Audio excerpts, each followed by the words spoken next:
Father mother లేరంటే ఏమైనా చచ్చిపోయారా? Mother లేదు, ఇంకా ఫాదర్ వదిలేశాడు.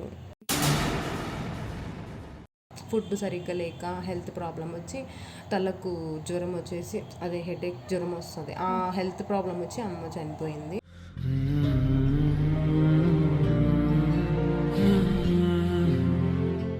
పడుకుంటే నా కళ్ళ మీద ఒక టవల్ వేసి వాళ్ళిద్దరూ రొమాన్స్ చేసుకునే పొజిషన్ నుంచి ఇక్కడికి వచ్చేసాను నేను.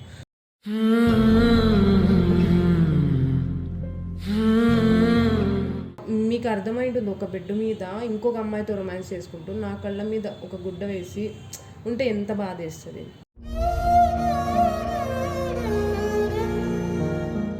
కట్టిన తర్వాత అన్నా ఉండు, నేను చేసుకున్న ఆమెతో పాటు నువ్వు కూడా ఉండు అని ఒక్క మాట కూడా అనలే. ఆమెను పెళ్లి చేసుకున్నాడు అంతే, నన్ను ఇంట్లో నుంచి వెళ్ళిపో అన్నాడు.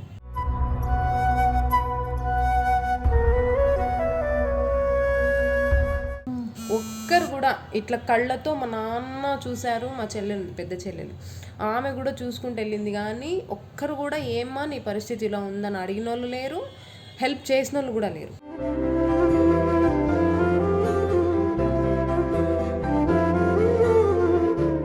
Hello guys, welcome back to Shani vlogs. నా దగ్గరికి నా సబ్స్క్రైబర్స్ ఒక అమ్మాయి వచ్చింది.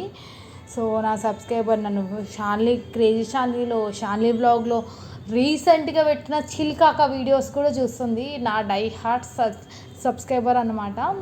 సో ఆ అమ్మాయి ఫోన్లో అన్నీ చూపిస్తుంది. మేము నిన్న చిల్కాక అని కొత్త ఛానల్, అది కొత్త రీసెంట్గా ఒక వన్ మంత్ కూడా కాదు, ఒక 2 వీక్స్ అవుతుంది స్టార్ట్ చేసి. 2 వీక్స్ అవుతుంది. చిల్కా కానీ కొత్త ఛానల్ 2 వీక్స్ అవుతుంది. అందులో మొత్తం ఫన్ వీడియోస్ చేస్తున్నాము. సో అది మొన్న రీసెంట్గా నిన్న రిలీజ్ అయిన వీడియో, ఆ వీడియో కూడా చూసింది. సో రిలీజ్ అయిన అంటే కొత్త వీడియో 2 వారాలు అవుతుంది ఛానల్ పెట్టి, అందులో కూడా అన్ని వీడియోలు చూస్తుందంటే ఎంత డైహార్ట్ సబ్స్క్రైబరో మీరే అర్థం చేసుకోండి. సో అమ్మాయి లైఫ్లో అమ్మాయికి అయిన స్టోరీ, అమ్మాయికి అయిన పెయిన్ని మనతో షేర్ చేసుకోవడానికి వచ్చింది. సో నా డైహార్ట్ సబ్స్క్రైబర్ అంతా డైహార్ట్ అన్నప్పుడు పక్క నేను కలవకుండా ఎందుకుంటా.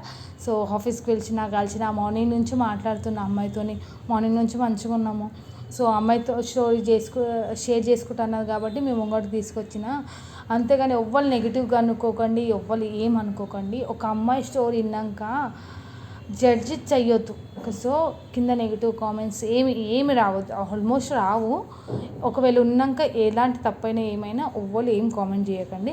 సో మీకు ఏదైనా పర్సనల్ స్టోరీ ఉంది, నన్ను ఒక్కొక్కలాగా ఒక చెల్లెలాగా అనుకుంటే నా షాలిని వ్లాగ్ అనే ఛానల్లో నంబర్ ఉంది కదా. సో ఇంకెందుకు లేట్ చేస్తున్నాను, కాల్ చేయండి. ఏ టైం అయినా నేను మీ ఫోన్ ఎత్తడానికి రెడీగా ఉంటా. సో హాయ్ రాని పేరు? నా పేరు వైషు, నువ్వు ఎక్కడున్నావు, ప్రాపర్ ఏంది, ఎందుకు వచ్చినావు హైదరాబాద్కి, ఏమైంది, నా వీడియోలు ఎట్లా చూడడం స్టార్ట్ చేసినావు, ఇవన్నీ చెప్పు. నేను మీ videos 3 years back prank videos వస్తుంటే అప్పుడు సబ్స్క్రైబ్ చేసుకున్నా. అలాగే 3 years నుంచి కంటిన్యూ చేస్తూ వచ్చేసాను. నా ఛానల్లో నీకు మంచిగా నచ్చిన వీడియో ఇది? మంచిగా అంటే మీరు అదే ఆ బాయ్స్తో కిస్ చేయించడం ఆ వీడియోస్ వస్తాయి కదా, అవి అంటే చాలా ఇష్టం. ఇంకా తర్వాత రోడ్ల మీద ఆంటీ వాళ్ళను ఇలా చేయడము మంచిగా. ఇంకొకటి పీరియడ్స్ లేడీస్ పబ్లిక్ చేశారు కదా, అవి చాలా చూస్తూనే ఉన్నా. ప్రతి ఒక్కటి కంటిన్యూగా చూస్తూనే ఉన్నా. రీసెంట్గా మొన్న ఛానల్ ఓపెన్ అయింది కదా, అది కూడా చూసా.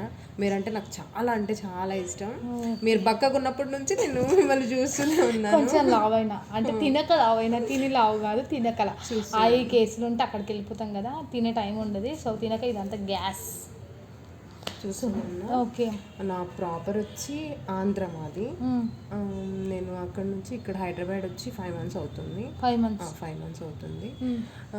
నాకైతే ఫాదర్ మదర్ ఎవరు లేరు. ఒక చిన్న సిస్టర్ ఉంది, చిన్నపిల్ల సిస్టర్ ఉంది.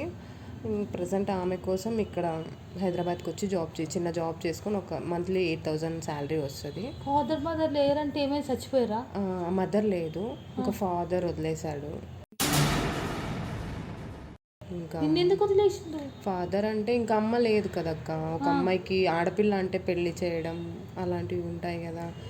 మా నాన్న ఎలా అంటే తన ఫ్యూచర్ ఏమంటే ఇంకా భార్య చనిపోతే ఎలా ఉంటుంది చెప్పండి, ఇంకా వేరే వాళ్ళతో సంథింగ్ అలా ఉండి ఇంకా నన్ను సరే ఉంటూ ఉండన్నా. ఇప్పుడు వేరే వాళ్ళను ఉన్నా భార్య లేనప్పుడు ఉంచుకున్నా కానీ ఒక కన్నబిడ్డని అయితే ఉంచుకోవాలి కదా దగ్గర.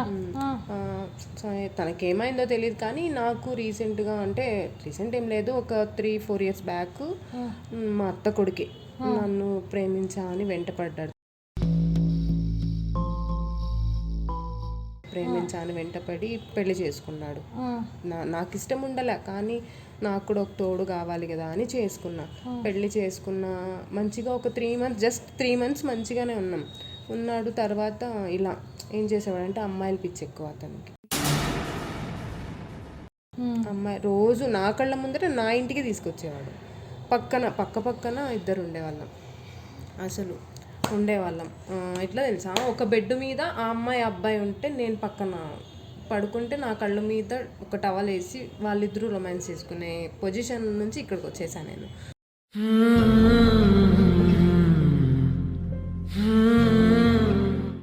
అలా ఉండి నాకు ఒక్కసారి 2 సార్లు ఒక్కసారి నువ్వు అట్లుంటే అంటే నిన్ను పెళ్లి చేసుకుందాం చేసుకున్నాడు. అందరిట్లో పెళ్ళి అయిందా? మీ పర్సనల్గా అయినా పెళ్లి చేసుకున్న అబ్బాయి వేరే అమ్మాయి అంటే ఒకటే బెడ్ మీద ఒక కుడి పక్కన ఈమె ఎడమ పక్కన ఆమెతోని అంటే చెప్తున్నట్లా ఒకటే బెడ్ పైన ఒక పక్కన ఈమె ఒక పక్కన ఆమెతో సెక్స్ చేసి నీ గల్లబట్టి కొట్టబుద్ధి కాలేదు. ఒకవేళ నాయ సుట్టిది అయితే గల్లబట్టి తుక్కు కొట్టేదాన్ని. నాకు ఇప్పుడున్న ధైర్యం అప్పుడు లేదక్క. చిన్న ఏజ్లో ఒక 13 years అలా ఆ సిచ్యువేషన్లో మ్యారేజ్ అయిపోయింది నాకు. మీ అమ్మాయి ఎప్పుడు చచ్చిపోయింది? మా చిన్న చెల్లెలకు హ్యాండిక్యాప్ ఆ అమ్మాయికి హాస్పిటల్కి చూపించుకుంటూ ఫుడ్ సరిగ్గా లేక హెల్త్ ప్రాబ్లం వచ్చి తలకు జ్వరం వచ్చేసి అదే హెడేక్ జ్వరం వస్తుంది. ఆ హెల్త్ ప్రాబ్లం వచ్చి అమ్మ చనిపోయింది.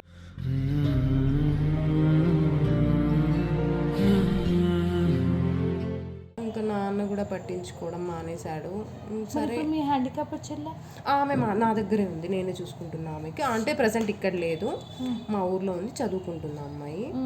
అలా అనేసి సరే అని అట్లానే భరించుకొని వెళ్ళా. ఒక అమ్మాయి అయితే ఓకే అని సర్దుకుని వెళ్ళిపోయినా. ఏమోలే తనకు నాతో ఉండడం ఇష్టం లేదనుకున్నా. కానీ వేరే ఏదో 1 week ఒక అమ్మాయి అలా ఎవరిని పడితే మరి నేను అంటే నాకు దేవుడు అంటే చాలా ఇష్టం.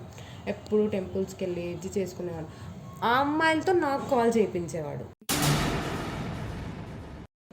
కాల్ చేయించి వదిన, ఫస్ట్ స్టార్టింగ్ వదిన అని పిలవమని. అంటే నా మీద బ్యాడ్ ఒపీనియన్ లేదు, నేను ఒక మంచి అమ్మాయిలానే చూశాడు, నన్ను చెడ్డగా ఏం చూడలే. కాల్ చేయించి నా భార్య ఇలా మంచిది, అమ్మాయి అంటే ఎవరైనా అమ్మాయి ఇలా బాధలో ఉందంటే అమ్మాయి చాలా హెల్ప్ చేస్తుంది అని తను కనెక్ట్ చేసుకున్న అమ్మాయిని నాకు కాల్ చేయించేవాడు. కాల్ చేయించి ఆ అమ్మాయి ఫోన్ చేసి అక్క బాగున్నారా అని ఇలా మాట్లాడి నాకు ఇట్లా ప్రాబ్లంలో ఉన్నా అంటే నేను కరిగిపోతాను కదా, సరే రామా వచ్చి కొద్ది రోజులు ఉండెళ్ళు నీ ప్రాబ్లమ్స్ క్లియర్ అయిపోయేంత వరకు అంటే ఆ అమ్మాయి ముందు వచ్చేసేది, తర్వాత ఇతను వచ్చేవాడు. ఎక్కడైనా బయట ఊర్లకి వెళ్ళినప్పుడు సరే ఓకే అని అలా ఉండేనా. నెక్స్ట్ ఏం చేశారు, నేను మామూలుగా అక్కడ కూడా పని చేసుకుంటూ ఉండేదాన్ని, జాబ్ చేసుకుంటూ ఉంటే నేను జాబ్కి వెళ్ళిపోయేటప్పటికి ఆ అమ్మాయి వంట చేసుకుని మంచిగా ఉండేదా. అక్కడ కిచెన్లో ఇద్దరు ఒక్కొక్కరు ఖర్చుకుని అలా ఉండేవాళ్ళు. నేను చాలాసార్లు అడిగి ఎందుకు ఇలా చేస్తున్నావు అంటే నీకెందుకు, నా ఇష్టం, నీ పని ఏదో నువ్వు చూసుకునే అన్నాడు. సర్లే నా మీద ఇష్టం లేక చేసుకుంటున్నాను అని సరే అని కంటిన్యూ చేశాను. అలానే ఇంకా మీకు అర్థమై ఉంటుంది, ఒక బెడ్ మీద ఇంకొక అమ్మాయితో రొమాన్స్ చేసుకుంటూ నా కళ్ళ మీద ఒక గుడ్డ వేసి ఉంటే ఎంత బాధ వేస్తుంది.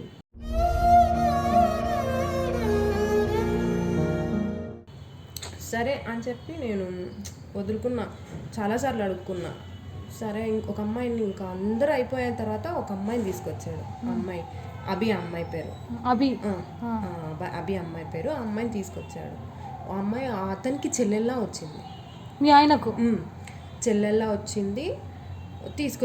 తీసుకొచ్చాడు. తీసుకొచ్చి ఒకరోజు నాకు ఎలా వదినా అని పిలిచింది.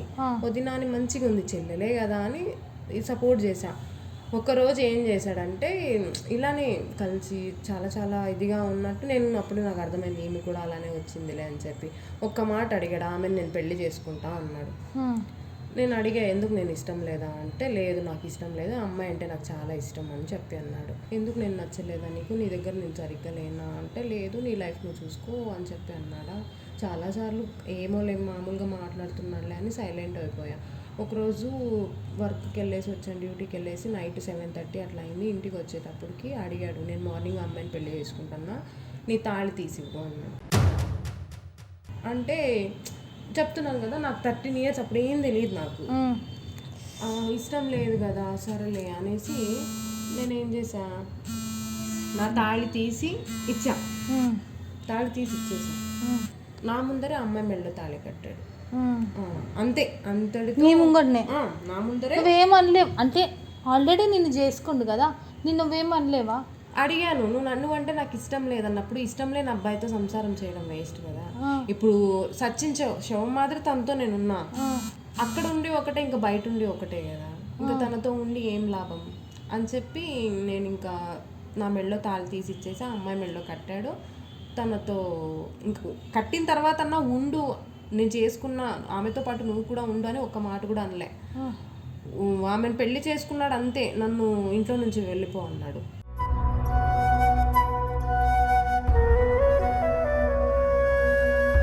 సొంతిల్లా అంటే కర్ణాటకలో ఉండేవాళ్ళు, రెంట్. ఆంధ్ర నుంచి కర్ణాటక అతను జాబ్ చేస్తాడు. ఆ రూమ్ రెంట్ ఎవరు కట్టేటోళ్ళు? తన మంచికి సంపాదించుకుంటాడు. అంటే సంపాదించింది మొత్తం ఇట్లా అమ్మాయిలకి జల్సాలు చేయడం. అలా అన్నాడా, సరే నాకు ఇంకెందుకులే వాళ్ళిద్దరి మధ్య నేను అని చెప్పి నేను అప్పుడు లగేజ్ తీసుకొని, లగేజ్ కూడా ఏం లేదు, ఒక జత బట్టలతో ఇంట్లో నుంచి బయటకు వచ్చిన. ఎక్కడికి వెళ్ళలేదు. మా నాన్న వాళ్ళ ఇంటికి నాన్న ఉన్నారు కదా, నాన్న దగ్గరికి వెళ్ళా. నాన్న లేరు ఇంట్లో.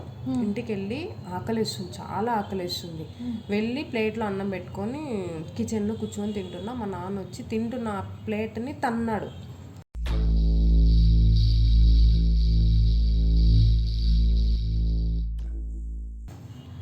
తనినాడు. తనేటప్పటికి నేను ఏం మాట్లాడలేదు. సస్తే వాడితోనే సావు, బతికితోనే వాడితోనే బతుకు, నా ఇంటికి రాకన్నాడు మీ నాన్న. అంటే నాకు ఏం చేయాలో అర్థం కాలే. అంటే తండ్రి కదా, తండ్రే నా బాధ అర్థం చేసుకోలేదు అని చెప్పి చాలా బాధేసింది. సరే ఇంకా అంతే అంతే లాస్ట్. ఏమైతే అది కాకుండా నేను ఒంటరిగా బతకడం నేర్చుకోవాలా అని ఇంట్లో నుంచి బయటకు వచ్చేసిన. ఇప్పటికి నాకు ఇప్పుడు 28 years. 28 yearsలో 10 years నుంచి ఒక్కతే నా కాళ్ళ మీద నేను బతుక్కుంటూ ఒక్కరికి చేయి చాపకుండా బతుకుతూనే ఉన్నా బయట. అక్కడ కర్ణాటక ఎటు అంటే అటే ఏ ఊర్లో నాకు బతకడానికి దారి దొరుకుతుందో అక్కడ బతికేదాన్ని. మా ఊర్లో ఇలానే ఇంకా నాన్న వదిలేసి 3 months రైల్వే స్టేషన్ బస్ స్టాండ్లో పడుకున్న రోజులు కూడా ఉన్నాయి. 2016-17 ఈ ఇయర్లో బస్ స్టాండ్ రైల్వే స్టేషన్లో పడుకున్నా. ఒక్కరు కూడా ఇట్లా కళ్ళతో మా నాన్న చూశారు, మా చెల్లెలు పెద్ద చెల్లెలు ఆమె కూడా చూసుకుంటూ వెళ్ళింది, కానీ ఒక్కరు కూడా ఏమ్మా నీ పరిస్థితి ఇలా ఉందని అడిగిన వాళ్ళు లేరు, హెల్ప్ చేసిన వాళ్ళు కూడా లేరు.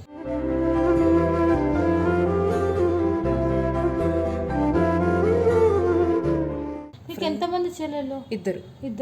ఒక అమ్మాయికి మ్యారేజ్ అయిపోయింది, ఇంకొక అమ్మాయి అదే హ్యాండిక్యాప్ అని. ఆమె కూడా అంతే, రక్తం పంచుకున్న పుట్టిన చెల్లెలైనా కొంచెం హెల్ప్ చేస్తుంది అనుకుంటే ఆమె కూడా కొంచెం మా నాన్నకు నన్ను దూరం పెట్టాలని చూసింది. కొంచెం డబ్బు బాగానే ఉంది మా నాన్న వాళ్ళకు, నన్ను దూరం పెట్టాలని చూసింది, ఆమెకు తక్కువ అయిపోతుంది అనేసి అట్లా చేసింది.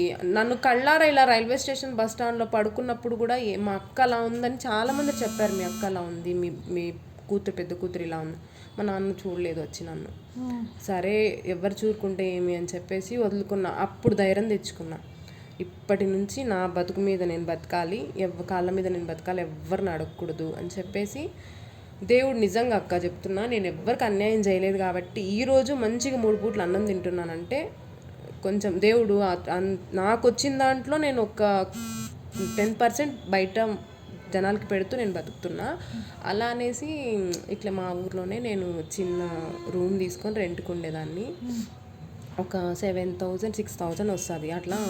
బట్టల షాప్లో అట్లా వర్క్ చేశాను, చాలా వర్క్ చేశాను. ఎక్కడ అంటే అక్కడ.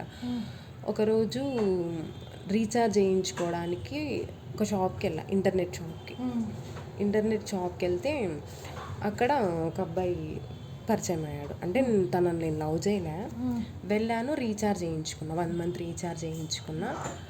అప్పుడు ఏమైందో ఏమో తెలీదు, అతను రీఛార్జ్ చేయించుకొని నా నెంబర్ తీసుకున్నాడు. ఇక రీఛార్జ్ చేయించడానికి నెంబర్ ఇస్తాం కదా, తీసుకొని నన్ను ఇష్టపడ్డాడు. ఇష్టపడి ఒక 3 days చాట్ చేశాడు నా దగ్గర. చాట్ చేసి నేను అడిగా ఎవరు నువ్వు ఏంటి అంటే చెప్పలే ఫస్ట్. నువ్వు సింగలా అని అలా సంథింగ్ తెలుసు కదా అమ్మాయిలతో ఎలా మాట్లాడతారంటే కాదు ఇలా ఇలా ఉంది అని చెప్తే సరే అని చెప్పి సైలెంట్ అయిపోయాడు. మరి మా ఇంటి పక్కన ఉన్న వాళ్ళు ఆ అమ్మాయి సిచ్యువేషన్ ఇలా ఉంది, అమ్మాయికి ఎవ్వరు లేరు. ఒక టైంలో నాకు 1 month కరెంట్ బిల్ రూమ్లో ఉన్నాను కదా, తినడానికి ఫుడ్ లేదు, కరెంట్ లేకున్నట్టు తినడానికి ఫుడ్ లేదు. అసలు ఎలా ఉండేదాన్ని అంటే అలా ఉండేదాన్ని, అంత దారుణంగా ఉండేదాన్ని. అలాంటి పరిస్థితుల్లో అబ్బాయి ఇంకా నన్ను లవ్ చేయలేదు. అలాంటి పరిస్థితుల్లో వాళ్ళ ఫ్రెండ్ చెప్తే ఆ పరిస్థితుల్లో నేను ఎవరో తెలియకున్నప్పుడు అన్నీ మొత్తం కరెంటు బిల్లు కానీ నాకు తినడానికి కానీ ప్రతి ఒక్కటి నా ఇంటికి పంపించాడు. పంపించిండు.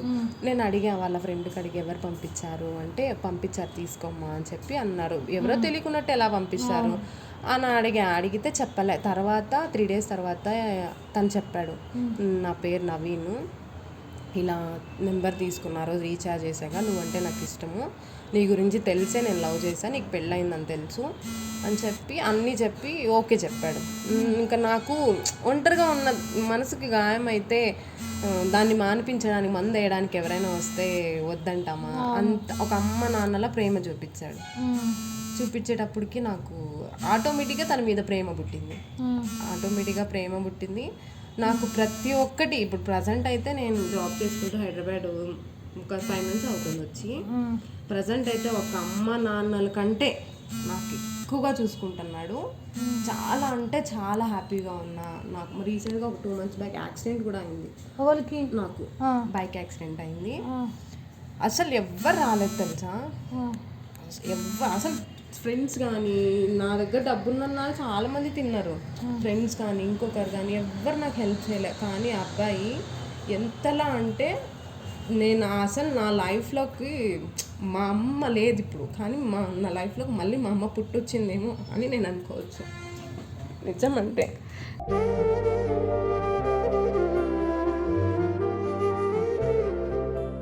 సో దేవుడు ఈడ అనిపిస్తుంది అబ్బా, ఒకరిని మన లైఫ్లో నుంచి తీసుకెళ్ళిండు అంటే వాళ్ళకన్నా విలువైన వాళ్ళని మనకిస్తాడు అంటే నేనైతే ఇది నమ్ముతా. దేవుడు మన లైఫ్లో నుంచి ఒకరిని తీసుకెళ్ళిండు, వాళ్ళకన్నా విలువైన వాళ్ళని పోనీ వాళ్ళ ప్లేస్ని ఇంకొకరికి ఇస్తాడు మన లైఫ్లో. అలాంటి వాళ్ళు కూడా వస్తారు. సో చూసారు కదా ఈ అమ్మాయి స్టోరీ. వాళ్ళ ఫాదర్ని వాళ్ళ మదర్ని అంటే చనిపోయింది, వాళ్ళ మదర్ చనిపోయినాక వాళ్ళ ఫాదరు వాళ్ళ అక్క వీళ్ళందరినీ ఇంకా దూరం చేసేసిండు. వాళ్ళ మమ్మీ దూరం అయింది కాబట్టి అందరు దూరం అయిపోయారు. వాళ్ళ మమ్మీ ప్లేస్లో ఇప్పుడు వాళ్ళ లవర్ దగ్గరకు వచ్చేసిండు. సో అయినా హైదరాబాద్ వచ్చిన తర్వాత ఇట్లా షూటింగ్, నాకు యాక్టింగ్ అంటే చాలా ఇష్టం, చేయాలని చాలా చేసి ప్రతి ఒక్కరు కమిట్మెంట్ అడగడం, ఏదైనా చేస్తా అని అడిగితే నువ్వు కమిట్మెంట్ ఇస్తే చేస్తాం, వాడుకోవాలనే చాలా మంది చూశారు. అలా వాడుకోవాలని చూసినా నేను ఇప్పుడు వాళ్ళతో తప్పు చేయకపోయినా ఇప్పుడు నన్ను ప్రేమిస్తున్నాడు కదా, ఆ అబ్బాయికి చెప్పేవాళ్ళు ఏమని, ఆ అమ్మాయి అలా ఉంది, ఆ అమ్మాయి ఇలా, ఆ అమ్మాయి అలాంటి తప్పులు చేస్తుంది, ఆ అమ్మాయి ఇంతకెళ్తుంది అంతకెళ్తుంది, చాలా చాలా అంటే ఇప్పుడు ఒక అబ్బాయితో ఫ్రెండ్షిప్ చేస్తే ఆ అబ్బాయితోనే కమిట్మెంట్ అయినట్టు ఆ అబ్బాయికి వీడియోలు పెట్టాడు నా లవర్కి, ఇప్పుడు ఉన్న ప్రజెంట్ అబ్బాయికి. కానీ వేరే అబ్బాయి అయి ఉంటే ఎప్పుడో వదిలేసి వెళ్ళిపోయేవాడు. నిజం, ఆ అబ్బాయి కళ్ళారా వీడియో చూపించినా కానీ అది దేవతరా అని చెప్పుకుంటూ ఇప్పటిదాకా ఉన్నాడే కానీ నన్ను మాత్రం ఏ రోజు నా చెయ్యి వదలలేదు.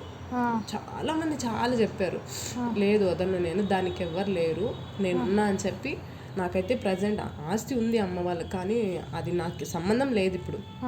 తనైతే ప్రజెంట్ నా కోసం ఇల్లు కట్టిస్తూ, మా ఊళ్ళో సొంతూరులో ఇల్లు కట్టిస్తూ నాతోనే ఉన్నాడు. ప్రజెంట్ అయితే నాకు ఒక అమ్మలా చెప్తున్నాను కదా, మళ్ళీ జన్మంటూ ఉంటే తన కడుపులో ఒక కూతుర్లా పుట్టాలని నిజంగా కోరుకుంటా. ఇది నిజం అంటే చెప్తున్నా, తన కూతుర్లా పుట్టుకుంటా. ఆ అబ్బాయి ఫోటో కూడా నేను టాటూ వేయించుకున్నా. సూపర్, టాటూ వేయించుకున్నా. ఇక్కడ పేరు కూడా టాటూ వేయించుకున్నా. ఏం పేరు? నవీన్ బ్రో. ఒకవేళ మీరు ఈ వీడియో చూస్తే ఇంకా మీకు ఏం చెప్పాలంటే థ్యాంక్స్ హ్యాండ్సప్, ఇవన్నీ చిన్న చిన్న మాటలు మీ ముంగట. అంటే ఒక లైఫ్లో ఒక అమ్మాయికి ఒక గాయం అయ్యింది అన్నా కానీ పోనీలే దానికి మందేసి మరి మళ్ళీ ఆ స్కిన్ మంచిగా చేసినా కదా, అది అంటే నీకు అర్థమై ఉంటుంది, ఇంకా నేను చెప్పలేను. అమ్మాయికి ఇట్లా ఆల్రెడీ ఒక సిచ్యువేషన్ ఫేస్ చేసింది, నీ ప్లేస్లో వేరే అబ్బాయి ఉంటే అమ్మాయిని పక్కా యూజ్ చేసుకోవడానికే చూస్తుండే. కానీ నువ్వు లవ్ చేసినావు, మ్యారేజ్ చేసుకుంటుర్రు, మళ్ళీ ఇల్లు కట్టేస్తున్నావు అంటే నువ్వు నిజంగా సూపర్ సూపర్ సూపర్ బ్రో. నువ్వు ఒకవేళ వీడియో చూడకపోయినా కానీ నేను నీకు షేర్ చేస్తాను చూడు. ఇంకొకటి ఏంటంటే ఇలాంటి అమ్మాయిని నీకు దొరికినందుకు అమ్మాయి అదృష్టం అనుకోవాలి, అమ్మాయి అదృష్టం అనుకోవాలి. నీకు కూడా ఇంత మంచి అమ్మాయి దొరికినందుకు నీకు కూడా ఇంతనో లక్ ఉంది బ్రో. చిన్న టెచ్ చేసుకో, మచ్చ ఎన్నో ఒక దగ్గర ఉండే ఉంటుంది. సో అమ్మాయి ఈ జనరేషన్ ఎట్లుందంటే ఏడైనా సరే, అంటే ఇది ఇండస్ట్రీ అనే కాదు, చిన్న షాప్లో పనిచేసినామా ఆ ఓనరా లేకపోతే అందులో ఎంప్లాయా అందులో మేనేజరా పక్కా గోకుతాడు. అమ్మాయిని యూజ్ చేద్దామనే చూస్తారు. 99% ఉంది, పోనీ 100లో 90% ఉంది. ఏడ చూసినా కానీ గోకనికే. ఇండస్ట్రీలో అయితే ఇండస్ట్రీలో కూడా అంతే. ఇండస్ట్రీలో అందరు ప్రొడ్యూసర్ డైరెక్ట్ వీళ్ళు కాదు, వాళ్ళ కింద చిల్లర వాళ్ళు ఉంటారా వాళ్ళు గోకుతారు, పక్కా గోకుతారు అబ్బా. పోనీ 10 మందిలో ఒక 5-6 మంది గోక్కున్నా కానీ ఒక 4 అయితే పక్కా చెత్త ఎదవాళ్ళు ఉంటారు. అందరిని అంటలేను, ఒక 4 చెత్త ఎదవాళ్ళు ఉంటారు. నేను ఆడపిల్లని, నేను కూడా కొన్ని ఫేస్ చేసిన. సో అందుకే చెప్తున్నా, నువ్వు నీ కాళ్ళ మీద ఎన్ని ఇయర్స్ నుంచి ఉన్నావు? మినిమం 10 ఇయర్స్ నుంచి ఒక అమ్మాయి ఒంటరిగా బతుకుతుందంటే నిజంగా అమ్మాయి గుండె ధైర్యానికి మెచ్చుకోవాలి. చిన్న 10th ఫెయిల్ అయినాము, సూసైడ్, లవర్ వదిలేసింది సూసైడ్, హస్బెండ్ వదిలేసిండు, వైఫ్ వదిలేసింది సూసైడ్. ఇలాంటి సిచ్యువేషన్లో, ఇలాంటి జనరేషన్లో ఉన్నాం. అంతెందుకు నా బెస్ట్ ఫ్రెండే తెలుసు కదా, కొంచెం చిన్న ప్రాబ్లంల వల్ల చనిపోయాను. మా దగ్గర ఉన్నోళ్ళు 3 అబ్బాయిలు చనిపోయారు, చిన్న ప్రాబ్లం. అంతేందుకు రీసెంట్గా ఒక అబ్బాయి ఉంటాడు, లవ్ చేసిండు, ఆ పిల్ల వదిలేసింది, చనిపోయాడు ఈరోజే. అది కూడా ఇంకా అబ్బాయి అంటే మా దాంట్లో అరుణ్ ఉంటాడు కదా, వాళ్ళ ఫ్రెండ్ అబ్బాయి లవ్ చేసిండు, ఇంకా ఏమైందో ఇష్యూ నాకు తెలియదు, చనిపోయింది ఈరోజు 6 o'clock మార్నింగ్ ఎప్పుడో చనిపోయింది. ఇలాంటి సిచ్యువేషను ఒక అమ్మాయి ఆమె కాళ్ళ మీద బతుకుతుంది, స్టాండ్ తీసుకుంది, సమాజానికి ఒక నేను బతకగలుగుతా అని చూపిస్తుందంటే అమ్మాయి రియల్లీ గ్రేట్. ఇలాంటి అమ్మాయిలకు మనం సపోర్ట్ చేయాలి. సో ఇప్పుడు నీ లైఫ్ అంతా హ్యాపీనా? హ్యాపీ అంటే హ్యాపీగానే ఉంది, అంత ఫుల్గా హ్యాపీగా ఉన్నానని కూడా నేను చెప్పను. హ్యాపీగానే ఉంది, కానీ కొంచెం ఒంటరితనంగా ఫీల్ అవుతున్నా. ఎందుకంటే ఎంత అన్నా కానీ అమ్మ ఉంటే తనతో, మా అమ్మకి చాలా ఇష్టం నేనంటే, అమ్మ ఉండింటే తను నన్ను ఇలా చూసుకుంటే హ్యాపీగా ఫీల్ అయ్యేది కదా అనే ఒక చిన్న బాధ ఉంది. కానీ నాకు అమ్మ తర్వాత ఒక అమ్మ ఉంది చాలు. నాకు లైఫ్లో ఇంకేం అవసరం లే, అంతస్తు ఏం అవసరం లే. లైఫ్ లాంగ్ నాకు తను తోడు ఉంటే హ్యాపీగా ఉంటాయి. కానీ నేను పబ్లిక్ చెప్పేది ఏంటంటే, ఒక అమ్మాయి బతకాలంటే ధైర్యం ఉండాలి. ఒక్కనికి భయపడి ఒకడు ఏలెత్తి చూపిస్తున్నాడు, వాడు 100 మాటలు మాట్లాడుకుంటాడు, వాడు అదంటాడు ఇదంటాడు అని చెప్పి మాత్రం ఎవ్వడు భయపడకండి. హ్యాపీగా మీరు అనుకున్న లైఫ్ లీడ్ చేసుకుంటూ ఉండండి. ఎవ్వరికి భయపడాల్సిన అవసరం లేదు. మీ ధైర్యంతో మీరు బతకండి, హ్యాపీగా ఉంటారు. నేను 10 years నుంచి ఉన్నాను కాబట్టి చెప్తున్నా. నాకు నోరు ఉంది చెప్తున్నా, నా నోటి నుంచే నేను ఈ కాళ్ళ మీద నిలబడుకుంటూ హ్యాపీగా ఉన్నా. మీరు కూడా అలాగే ఉండాలి. ఏ అమ్మాయి అయినా కానీ ఏ అబ్బాయికి భయపడకూడదు. లవ్ ఫెయిల్యూర్ అయితే చనిపోవడం, సూసైడ్ చేసు అవన్నీ వేస్ట్. నా లైఫ్లో జరిగింది చెప్తున్నాను కాబట్టి. ఒకడు మోసం చేశాడు, ఇంకొకడు మోసం చేశాడు, సూసైడ్లు అవన్నీ వేస్ట్. లవ్ అనేది పక్కన పెట్టేసి హ్యాపీగా లైఫ్ లీడ్ చేసుకుంటూ వెళ్ళిపోండి. నేను ఇంతే చెప్పగలను. ఉన్నది ఒక జీవితం అప్ప, ఎంజాయ్ చేయండి. ఒకవేళ ఎవడో చెత్తముండి వచ్చింది మన లైఫ్లోకి, చెత్త ఏదో వచ్చిండు, లవ్ చేసిండు, ఆ చెత్త వాళ్ళ కోసము మన చిన్న జీవితాన్ని వేస్ట్ చేసుకోకండి. మన లైఫ్ అనేది దేవుడు ఇచ్చిన ఒక వరం, మనిషి జన్మ అనేది. దాన్ని అయితే అస్సలు మిస్ చేసుకోండి. ఉన్నన్ని రోజులు ఇంత సంపాదించిన మా ఆస్తి మన పిల్లలకు అంతే ఇచ్చినామా, ఇది అస్సలు ఆలోచించుకో. 10 రూపాయలు సంపాదిస్తే అందులో పక్కా 5 రూపాయలు నీ కోసం నువ్వు ఖర్చు పెట్టుకో. నీ ఫ్యామిలీ కోసం మాకు 5 రూపాయలు తెచ్చు, నీ కోసం నువ్వు ఒక 5 రూపాయలు పక్కా ఖర్చు పెట్టుకో.